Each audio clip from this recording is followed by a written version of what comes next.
ఎన్నో చదువులు చదివి ఉద్యోగాలు రాక బాధపడే వాళ్ళు చాలా మంది ఉన్నారు.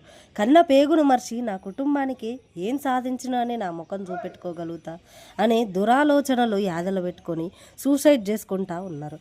నిన్ను కనిపెంచిన అమ్మ నాయనల పరిస్థితి ఒక్క క్షణం ఆలోచిస్తే గా పరిస్థితులు ఎన్నటికీ రావు కదా. ఏ చదివే శాశ్వతమా? నౌకరు లేకుంటే బతకగలవా? అది కాకుంటే ఇంకోటి, లోకంలో చాలా రంగాలు ఉన్నాయిల్లా. మీరు చదివే మీరు నౌకరీలు చేస్తేనే బతుకురావని కాదు. అమ్మ నాయనల ముందు ఏ వ్యవసాయం చేసుకొని బతికినా అమ్మ నాయనలకి గొప్ప నౌకరు చేస్తున్న ఒక్క ఆలోచనే ఉంటుంది తప్ప నా కొడుకు ఎన్నడూ తక్కువ అని చెప్పి ఏ అమ్మనైనా యాదల పెట్టుకోరు.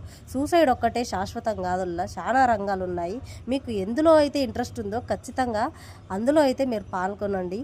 ఖచ్చితంగా మీరైతే విజయవంతమవుతారు. మీ దృష్టి మొత్తం మీకు నచ్చిన దాంట్లో పెడితే ఏనాడు మీ విజయం అనేది ఒమ్ము కాదు. ఎన్నటికైనా ఖచ్చితంగా మీరు రీచ్ అవుతారు. మీ సక్సెస్ అనేది మీ చేతికి వస్తుంది. మీరు ఎలాంటి దురాలోచనలు పెట్టుకోకుర్రి. ఇక ఇదంతా పక్క పెడితే జ్యువెలరీ కూడా ఆర్డర్ చేసుకోండి. అతి తక్కువ ధరల్లో ఉన్నాయి. మన ఛానల్లో చాలామంది అడుగుతున్నారు కూడా, ఆర్డర్ చేసుకోవట్లేరు. సబ్స్క్రైబ్.